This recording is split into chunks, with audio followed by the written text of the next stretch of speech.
ตรมสมสารข้ามผ่านมหาสมุทรหอบใจที่สุดและโสมคืนคมมาด้วยหวังเพื่อว่ามีคนดีเมตตาสู่ช่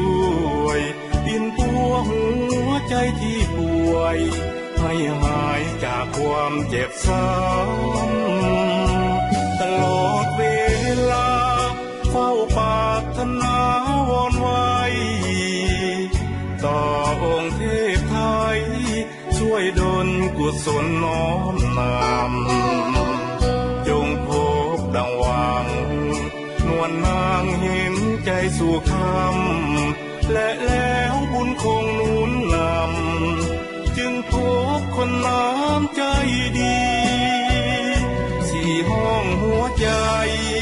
อายเคยดับไฟสนิทพออดีตชีวิตคืนคมเต็มที่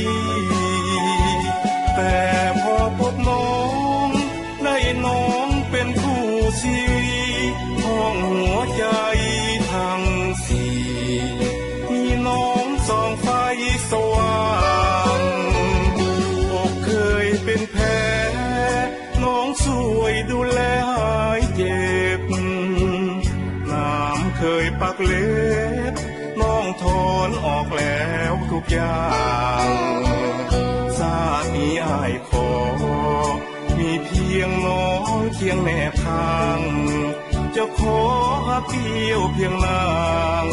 สัวฟ้าสัวนิดนิรันดร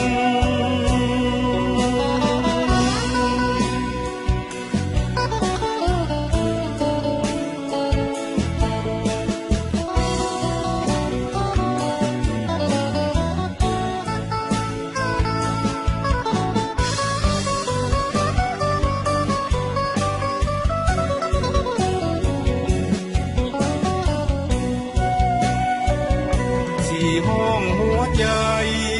อายเคยดับไฟสนิทพออดีต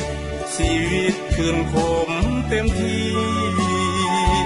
แต่พอพบน้องได้น้องเป็นคู่ชีวิตห้องหัวใจทั้งสี่มีน้องส่องไฟสว่างอกเคยเป็นแผลน้องช่วยดูแลหายเจ็บน้ำเคยปักเล็บน้องถอนออกแล้วทุกอย่างชาตินี้อ้ายขอมีเพียงน้องเคียงแนบทางจะขอหักเดียวเพียงนางสัวฟ้าสัวนิดนิรันดร์